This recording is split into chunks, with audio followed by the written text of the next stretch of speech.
ರಜೋಗುಣ, ತಮೋಗುಣ, ಸಾತ್ವಿಕ ಗುಣ. ಇದರ ಮೂಲ ಏನು?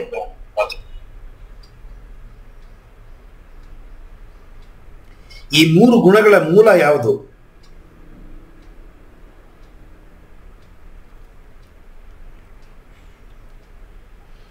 ಆಹಾರವೇ ಗುಣ. ಆಹಾರ, ಸಾತ್ವಿಕ ಆಹಾರ ಸಾತ್ವಿಕ ಗುಣವನ್ನ ಕೊಡುತ್ತೆ. ರಜೋ ಆಹಾರ ರಾಜನ ಗುಣವನ್ನ ಕೊಡುತ್ತೆ.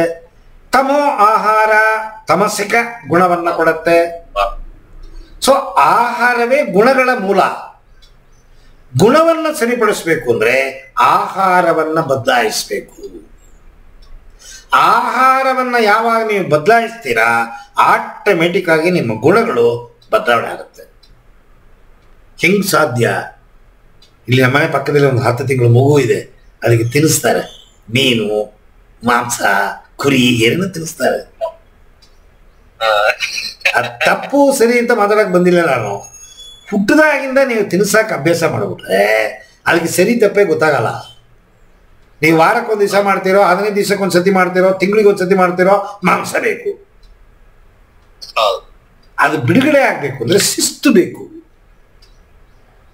ಎಣ್ಣೆ ಹೊಡೆಯೋರನ್ನ ತಗೊಂಡು ಒಂದು ಜಾಗದಲ್ಲಿ ರಿಹ್ಯಾಬಿಲಿಟೇಷನ್ ಸೆಂಟರ್ ನೋಡಿದ್ದೀರಾ? ಈ ನಮ್ಮ ಜಾಗ ಪಕ್ಕದಲ್ಲಿ ಒಂದಿದೆ ರಿಹ್ಯಾಬಿಲಿಟೇಷನ್ ಸೆಂಟರ್. ಬಸವ ಮಾರ್ಗ ಅಂತ ಅವ್ರು ನಡೆಸ್ತಾರೆ. 50-100 ಜನಕ್ಕೆ ಮಾಡಿದ್ದಾರೆ. ಬೆಳಗ್ಗೆ ಬೇಗ ಎಬ್ಬಿಸ್ತಾರೆ, ವಾಕಿಂಗ್ ಹೋಗಿಸ್ತಾರೆ, ಎಕ್ಸಸೈಸ್ ಮಾಡುತ್ತಾರೆ, ಓಡಿಸ್ತಾರೆ. ಕೆಲವು ದಿವಸದಲ್ಲಿ ಓಡ್ತಾರೆ. ಅಲ್ಲಿ ಒಳಗಡೆ ಕೂತ್ಕೊಂಡು ಅದಕ್ಕೆ ಏನೇನು ಹೇಳ್ಕೊಡ್ತಾರೆ ಗೊತ್ತಿಲ್ಲ, ಎಲ್ಲ ಹೇಳ್ಕೊಡ್ತಾರೆ. ಆ ರಿಹ್ಯಾಬಿಲಿಟೇಷನ್ ಆಗಬೇಕು. ಈ ದುರ್ಗುಣಗಳು ದುರ್ಚಟಗಳನ್ನು ಬಿಡಬೇಕು ಅಂದ್ರೆ ಅದನ್ನ ಬೇರೆಯವ್ರ ಹತ್ರ ಸೇರ್ಕೊಂಡು ಕಲಿಯಕ್ಕಾಗಲ್ಲ, ನಮಗೆ ನಾವೇ ಮಾಡ್ಕೋಬೇಕು. ಅದು ಹೇಗೆ ಅಂತ ಅನ್ನೋದೇ ಸಾಧನೆ.